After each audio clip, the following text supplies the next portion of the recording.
सम्राट Prithviraj Chauhan movie release हो चुकी है और जितना मैंने सोचा था ये उससे भी ज़्यादा घटिया है इतिहास के तौर पर, तथ्यों के तौर पर। और अगर आपको इतिहास से कोई लेना देना नहीं है, इतिहास से आपको कोई प्रेम नहीं है, तो ये आपके लिए मूवी देखने योग्य। आप जाएं, 200 रुपये आपके इस फिल्म में वसूल हो जाएंगे। इतना भव्य सेटअप, 300 करोड़ रुपए खर्च किए, मेहनत लगी है, तो आपके 200 रुपये तो वसूल ये करा ही देगी। लेकिन अगर आपको इतिहास से थोड़ी बहुत भी मोहब्बत है तो आप यहाँ से निराश होकर लौट के आएंगे, क्योंकि इतिहास की जैसी ऐसी तैसी इस फिल्म में की गई है, जितनी बदतमीजी इतिहास के साथ इस फिल्म में की गई है वैसी किसी और फिल्म में नहीं की गई। लेकिन बॉलीवुड से जैसी उम्मीद थी वो अपनी उम्मीदों पर खरा उतरा। लेकिन डॉक्टर चंद्र प्रकाश द्विवेदी, उनसे ये उम्मीद नहीं थी कि वो ऐसा इतिहास दिखाएंगे इतना तोड़ मरोड़ कर। क्या हुआ इस फिल्म में, अब शुरू से बात करता हूँ। सबसे पहले यहाँ पर क्लाइमैक्स सीन आता है जहाँ पर पृथ्वीराज चौहान अंधे हो चुके हैं, गजनी मोहम्मद गौरी उन्हें ले जा चुका है। उस सीन की हम एंड में बात करेंगे। दूसरा फिर यहाँ पर सीन क्रिएट होता है पृथ्वीराज चौहान और मोहम्मद गौरी के बीच युद्ध का। तराइन का पहला युद्ध होता है। और ये युद्ध क्यों हुआ, मजे की बात इस फिल्म में क्या दिखाया है, ये युद्ध होता है कि मोहम्मद गौरी का एक भाई था मीर हुसैन, वो मोहम्मद गौरी की रखेल को लेके आ गया था, चित्ररेखा को। और यहाँ समझना कि मीर हुसैन और चित्ररेखा, चित्ररेखा एक हिंदी नाम दिया है, हालांकि ये रासों में भी कहानी है, तो इसमें डॉक्टर चंद्र प्रकाश द्विवेदी की कोई गलती नहीं है। तो यहाँ पर चित्ररेखा के लिए ये युद्ध होता है। सम्राट पृथ्वीराज चौहान अपनी सारी सेना को लेकर तराइन के मैदान में पहुंचते हैं, एक चित्ररेखा के लिए, मीर हुसैन के लिए युद्ध करते हैं। मतलब सब पे पानी फेर दिया। पृथ्वीराज चौहान इस देश को बचा रहे थे, इस माटी की रक्षा के लिए लड़ रहे थे, अब उससे कोई मतलब नहीं रहा, क्योंकि अब युद्ध केवल मीर हुसैन के लिए हो रहा है, सिर्फ एक मूछों के लिए हो रहा है, कहते हैं ना वचन के लिए हो रहा है। बस खाली मीर हुसैन को शरण दे दी, मीर हुसैन के लिए हम लड़ मरेंगे। ठीक है, हम लड़ते आए हैं वचन के लिए। पृथ्वीराज चौहान के वंशज हमीरदेव चौहान भी लड़े थे अपने वचन के लिए। लेकिन ये तराइन का युद्ध वचन के लिए नहीं हुआ, ये लुटेरा था। मैं कई बार कह चुका हूँ, 1177 में भी आया था जब चालुक्य महारानी नाइकी देवी ने इसे बुरी तरीके से परास्त किया था, भागा था ये, और बार बार ये आक्रमण कर रहा था। लोदरवा को इसने लूटा, ये राज्यों को लूटता था, फूंक देता था राज्यों को, जिस राज्य को भी ये लूट लेता था, जीत लेता था, उसे पूरा तबाह कर देता था। तो ये लुटेरा था। लेकिन इस फिल्म में क्या दिखाया, और मजेदार बात सुनो, युद्ध भूमि में दोनों आमने सामने होते हैं। पृथ्वीराज चौहान अपने घोड़े पर हैं और ये मोहम्मद गौरी, ये बाबूजी हाथी पर बैठ के आ रहे हैं। मतलब मजेदार बात देखो, कोई भी तथ्य, कोई भी ऐतिहासिक तथ्य नहीं है ऐसा। मैंने 1 साल पूरी रिसर्च की है पृथ्वीराज चौहान पर, इसलिए मैं बोल सकता हूं। कोई भी ऐसा सोर्स नहीं है जो कहता हो कि मोहम्मद गौरी हाथी पर बैठकर लड़ने के लिए आया। हाथी पर बैठकर, बल्कि पृथ्वीराज चौहान आए थे। पृथ्वीराज चौहान अपने हाथी पर बैठकर आते हैं, उनके साथ उनके सामंत गोविंद राय तोमर हाथी पर बैठकर आते हैं इस तराइन के युद्ध में। लेकिन यहाँ पर वो शहंशाह वाली फीलिंग दे दी, सुल्तान वाली फीलिंग मोहम्मद गौरी को दे दी। मतलब कितना ग्लोरीफाई करोगे आप, कितना ग्लोरीफाई करोगे इन दुष्टों को, इन विधर्मियों को। तो यहाँ पर हाथी पर बैठकर देखा, जो कि बिल्कुल फैक्चुअल नहीं है। युद्ध होता है, पृथ्वीराज चौहान इस युद्ध को आसानी से जीत जाते हैं। बड़ा अच्छा वो सीन दिखाया, खूब अच्छा पैसा खर्च किया है, वहाँ पर अच्छी मेहनत आपको देखने को प्राप्त होगी। तो पृथ्वीराज चौहान अब कैद कर लाते हैं इस मोहम्मद गौरी। मैं आपका फिल्म देखने का मजा खराब नहीं करूँगा, लेकिन मेरा जो मजा खराब हुआ है मैं बस उसी पे बात करूँ। तो यहाँ पर मोहम्मद गौरी को कैद कर लिया जाता है। अब मोहम्मद गौरी को पेश किया जाता है पृथ्वीराज चौहान के सामने। यहाँ पर सम्राट अब मोहम्मद गौरी को क्षमा कर देते हैं। पहले तो मोहम्मद गौरी से पूछा जाता है कि तुम्हारे साथ कैसा बर्ताव किया जाए। मोहम्मद गौरी कहता है कि मुझे मौत दे दो। हरे राम हरे राम हरे राम। मैं इस सीन को देखकर मैं सन्न हो गया 5 मिनट के लिए, क्या कर रहे हैं लोग। वो मोहम्मद गौरी जो बार बार नाक रगड़ता आया था, और केवल पृथ्वीराज चौहान से नहीं, चालुक्य राजाओं से भी और तमाम राजाओं से भी, वो उसकी आंखों में देखो बेखौफ होकर मोहम्मद गौरी कह रहा है कि मुझे मौत दे दो। पृथ्वीराज चौहान कहते हैं नहीं देंगे मौत। मोहम्मद गौरी कह रहा है कि मैं लेके रहूंगा मौत। कैसी मजाक कर दी यहाँ पर डॉक्टर चंद्र प्रकाश द्विवेदी ने। और क्यों नहीं मौत दे रहे, क्योंकि यहाँ पर जो चंद्र बरदाई हैं, अद्भुत रोल किया चंद्र बरदाई का सोनू सूद ने। और आपको देखने में मजा आएगा कि वह सोनू सूद और यहाँ संजय दत्त का जो काका कानड़ देव का रोल किया है, बस ये जब आते हैं पर्दे पर आनंद कर देते हैं। तो यहाँ पर चंद्र प्रकाश द्विवेदी दिखाते हैं कि चंद्र बरदाई यहाँ पर पृथ्वीराज चौहान को रोक लेते हैं कि आप इसका वध मत करिए, इसका भी समय आएगा। अरे नहीं आता ऐसा समय, वो कह रहा है कि मुझे मार दो। कितना तथ्यों को इसमें तोड़ मरोड़ कर पेश किया, इतिहास के साथ कैसी इन्होंने छेड़छाड़ किया, मतलब पानी में डुबो दिया, हत्या कर दी इतिहास के साथ। मोहम्मद गौरी की छवि को वास्तव में पूरी फिल्म देख लेना आप आकर कमेंट करोगे कि मोहम्मद गौरी को ग्लोरीफाई किया है। मोहम्मद गौरी को एक शेर दिल, बहादुर, पता नहीं क्या क्या दिखा दिया है। मोहम्मद गौरी छाती तान के खड़ा है पृथ्वीराज चौहान के सामने भरे दरबार में, क्या आप मुझे मौत दे दो, मुझे स्वीकार है।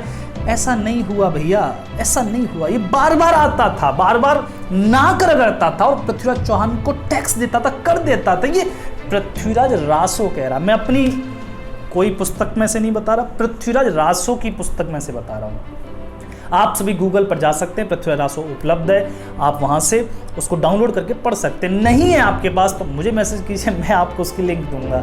आप रासो में पढ़ेंगे तो वहाँ पर पता चलेगा ये बार बार आ रहा है। पृथ्वीराज चौहान एक शिकार खेलने गए तो वहाँ पर पृथ्वीराज चौहान को मारने के लिए पहुंच गया, वहां भी बुरी तरीके से परास्त हुआ। तो ऐसे तमाम जगह ये आया मोहम्मद गौरी, लेकिन ये फिल्म सब पर पानी फेर देती है। अब डॉक्टर चंद्रप्रकाश द्विवेदी कहते हैं कि पृथ्वीराज रासो पर आधारित। अरे तुमने पृथ्वीराज रासो पर आधारित नहीं बनाई ये फिल्म बनाई है उन विधर्मी इतिहासकारों के तथ्यों पर, जो विधर्मी इतिहासकार इन आक्रांताओं का महिमा मंडन करना चाहते थे, उनके आधार पर बनाई है। तराइन के 2 युद्ध, वही तो कहते हैं, मुस्लिम सारे सोर्सेस कहते हैं तराइन के 2 युद्ध हुए, हमारे सारे सोर्सेस कहते हैं कि भैया 7 युद्धों से लेकर 23 युद्ध हुए पृथ्वीराज चौहान और मोहम्मद गौरी के बीच। कभी पृथ्वीराज चौहान की सेना जाती थी, केवल सेनापति स्कंद जाते थे, हालांकि स्कंद तो इसमें है ही नहीं चूंकि रासो पर आधारित है। तो बार बार सेना पृथ्वीराज चौहान की जाती थी, मोहम्मद गौरी की सेना को परास्त करके लौटती थी। इस सब पर पानी फेर दिया। डॉक्टर चंद्रप्रकाश द्विवेदी ने इतिहास की यहाँ पर हत्या कर दी नहीं। और दूसरी छेड़छाड़ यहाँ इतिहास के साथ है संयोगिता को लेकर। संयोगिता का यहाँ सीन आता है जहाँ पर पृथ्वीराज चौहान जाते हैं और हरण कर संयोगिता को ले आते हैं, लेकिन ऐसा पृथ्वीराज रासो में वर्णन नहीं है। पृथ्वीराज रासो के अगर हिसाब से डॉक्टर चंद्रप्रकाश द्विवेदी इस फिल्म को बना रहे हैं तो भाई क्या ही बना रहे हो। डॉक्टर चंद्रप्रकाश द्विवेदी से मैं कहना चाहूँगा, आपने पृथ्वीराज रासो अच्छे से पढ़ा है और सभी पढ़ सकते हैं, गूगल पर ही ओपन है। रासो में ऐसी अद्भुत कहानी है इस संयोगिता हरण की, जिसका क्या ही कहना। मैंने उस पर 3-4 वीडियो बनाई हैं, आप जाकर पृथ्वीराज चौहान सीरीज में देख सकते हैं। लेकिन यहाँ पर वो सब नहीं दिखाया, यहाँ पर तो उनको बॉलीवुड के तरीके से दिखाना था। उनको क्या मतलब, क्या हुआ था क्या नहीं हुआ था, बस उनका फ्रेम जमना चाहिए। यहाँ पर पृथ्वीराज चौहान जाते हैं, संयोगिता को पिता के सामने से हरण कर लाते, भैया ऐसा नहीं हुआ। पृथ्वीराज चौहान वेश बदलकर चंद्रबरदाई के साथ जाते हैं, सामंत भी वेश बदल कर जाते हैं और धीरे धीरे सारी योजनाएं वहां पर क्रियान्वित करते हैं। बहुत अच्छी स्टोरी है इसकी, आपको आनंद आ जाएगा। अद्भुत और शौर्यपूर्ण कथा है संयोगिता हरण की, जहां पर 64 सामंत इसी में वीरगति प्राप्त कर जाते हैं, लेकिन यहाँ पर नहीं दिखाया। द्विवेदी जी ने यहाँ पर बाद में जाके 64 सामंत वीरगति प्राप्त करते हैं, इसमें नहीं, बल्कि इस स्वयंवर के बाद ही युद्ध होता है। ऐसे थोड़ी राजा जयचंद निकल जाने देते। राजा जयचंद ने यहाँ पर घेर लिया था पृथ्वीराज चौहान को। यहाँ पर दिल्ली से भी सेना आ जाती है। दिल्ली से इसलिए आती है क्योंकि गोविंद राय तोमर वहाँ के राजा थे। पृथ्वीराज चौहान अजमेर के, गोविंद राय तोमर दिल्ली के, सेना सारी अजमेर की भी दिल्ली में ही आकर रुक चुकी थी। तो युद्ध होता है, बड़ा भारी युद्ध होता है और हर पड़ाव पर युद्ध होता है। ऐसे युद्ध होता था कि एक बार डोली को कन्नौज वाले ले गए, दूसरी बार यहाँ पर पृथ्वीराज चौहान ले आए डोली को। तो बड़ा अद्भुत युद्ध होता था और इसी युद्ध में काका कानर देव वीरगति प्राप्त कर जाते, लेकिन ऐसा उन्होंने कुछ नहीं दिखाया, चूंकि उन्हें नहीं दिखाना था। उन्हें बस खाली 7-8 योद्धाओं को लेकर पृथ्वीराज चौहान जाते हैं और वहां बीच में से संयोगिता को हरण कर लाते। नहीं भैया, ऐसे नहीं ला सकते। कन्नौज राज्य में उन्हीं के दरबार में जाकर तुम कैसे ला सकते? वहां पर तुम मार दिए जाते, वीरगति प्राप्त कर जाते। लेकिन संयोगिता हरण का जो इतिहास द्विवेदी जी ने दिखाया है, वो शायद खुद की उन्होंने अपनी पर्सनल पृथ्वीराज रासो लिखी है, उसके हिसाब से दिखाया है। आगे राजा जयचंद को गद्दार दिखाया, मैंने पहले भी आपको बता चुका हूँ। राजा जयचंद गद्दार रासो के हिसाब से और कोई भी सोर्सेस, कोई भी तथ्य, चाहे मुस्लिम हो चाहे हमारे हिंदुओं के हों, राजा जयचंद को गद्दार घोषित नहीं करते। लेकिन रासो के हिसाब से है तो यहाँ पर द्विवेदी जी ने रासो के हिसाब से इस बात को सामने रखा है। दूसरा, यहाँ पर सम्राट पृथ्वीराज चौहान को दिल्ली पति बहुत बार कहा गया है। दिल्ली दिल्ली दिल्ली इतना साउंड करा दिया गया कि दिल्ली आपके दिमाग में घुस जाएगी। और मैंने आपको पहले ही बताया था कि दिल्ली एक साजिश है और पृथ्वीराज चौहान को अंतिम हिंदू सम्राट बताना भी एक बहुत बड़ी साजिश है। और ये फिल्म जब समाप्त होगी ना तो एक लाइन आएगी, आप उसको बड़े ध्यान से देखना। उसमें द्विवेदी जी ने ये लिखा है कि 750 साल तक, पृथ्वीराज चौहान के बाद 750 साल तक फिर हम गुलामी में चले गए। वाह वाह वाह, क्या मानसिकता दी है। मैं समझ नहीं पाया कि द्विवेदी जैसे विद्वान व्यक्ति ने ये लाइन लिखवा दी है। भाई फिर तो सारे राजा जो 800 साल में हुए हैं वो तो फिर जमीन के भीतर चले गए। फिर कहाँ राणा सांगा, कहाँ राणा हमीरदेव, कहाँ फिर मराठा, सब चले गए, सब गायब हो गए, सारे हिंदू साम्राज्य विलुप्त हो गए। तो जो दिल्ली साजिश थी, अंतिम हिंदू सम्राट बताना पृथ्वीराज चौहान को एक साजिश था, उसके ही शिकार यहाँ पर डॉक्टर चंद्रप्रकाश द्विवेदी बहुत अच्छे से हो गए और उन्होंने हम सबको कर दिया। अब इसको हमारी जो पीढ़ी है, कल ये टीवी पर आएगी, नेटफ्लिक्स वगैरह सब पर आ जाएगी, हमारी पीढ़ी इस फिल्म को देखेगी और यही मानेगी कि हम 750 साल तक गुलाम रहे इन विधर्मियों के। अब कितना भी आप चीख चीख के कह लेना, जब तक आप दूसरी फिल्म नहीं बना देते पृथ्वीराज चौहान पर, तब तक आप नहीं बता सकते। यहाँ पर आप लोग विश्वास करेंगे इन सब चीज़ों पर। तो दिल्ली यहाँ पर साउंड करके डाल दी गई है, क्योंकि दिल्ली पर जिसका शासन है उसका पूरे हिंदुस्तान पर शासन है। इसलिए कहते हैं ना हिंदुस्तान का शेर आ रहा है। ठीक है, हमें अच्छा लगता है हिंदुस्तान का शेर आ रहा है, लेकिन दिल्ली पति हिंदुस्तान का शेर आ रहा है। अब मतलब दिल्ली पर जो भी शासन करेगा वो हिंदुस्तान का शेर हो जाएगा? नहीं होगा भैया। हिंदुस्तान कोई छोटी मोटी चिड़ैया ना है, तुमने या कि एक पंख पकड़ ली नहीं तो सबरी चिड़ैया हाथ में आ गई। ये एक सिंह जैसा है, इसकी एक पैर ही पकड़ में आया इन विधर्मियों के, पूरा सिंह ही आ जाता तो फिर आज संस्कृति कहाँ बसती।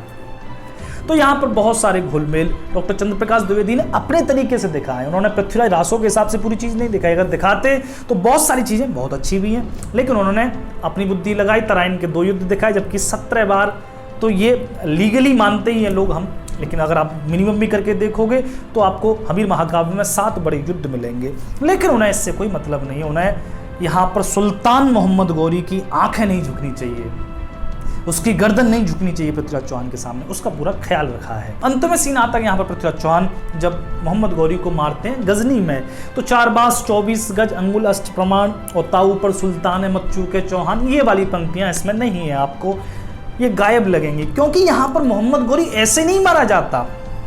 अपने तख्त पर बैठा हुआ पृथ्वीराज चौहान ने वहाँ पर बाण चला दिया और मोहम्मद गौरी टपक गया, ऐसे नहीं। मोहम्मद गौरी वीरगति प्राप्त करता है, एक वीरों की तरह मारा जाता है। मतलब यहाँ पर मोहम्मद गौरी से अंत में सम्राट पृथ्वीराज चौहान का युद्ध होता है गजनी में। भाई हद कर दी।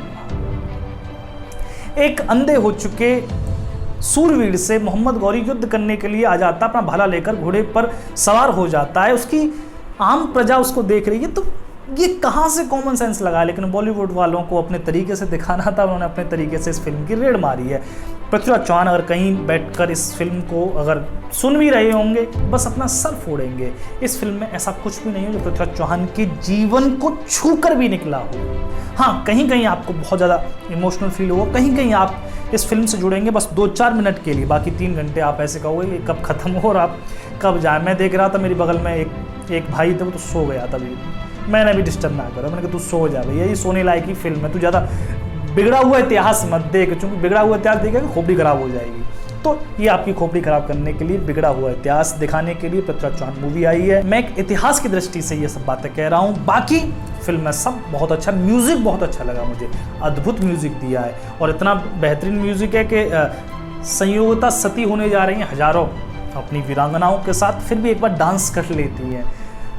आप जौहर करने जा रहे हो, पृथ्वीराज चौहान पकड़ लिए गए हैं भाई, आपने वेश सज्जा सब साज सजा लिए हैं, बस अग्निकुंड में हवन में आग जल चुकी है, आप एक बार फिर डांस करेंगे।